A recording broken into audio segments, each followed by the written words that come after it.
Let's look at the first scenario. Let's say I'm creating a new drawing. Maybe I'm drawing a polygon around this road. So at any stage in this drawing process, I can actually go back to the vertice, right click and drag it to where it needs to be. So this means I could roughly draw my polygon from afar. I could then zoom in and drag it to exactly where I need it to be on the edge of the road and repeat across the drawing. So this is an example of editing a drawing as it's being created. And once you're happy with that drawing, you can just click Finish and click Create.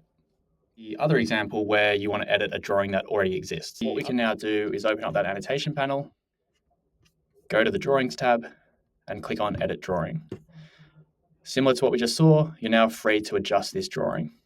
Now you can't yet add a vertice to a line like we might want to here, but what you could do is click Undo,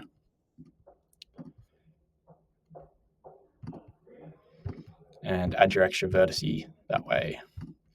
And then maybe you wanted to zoom in, refine it a little bit, click Finish, and just click Update. So this will update the drawing. It will update your measurement information.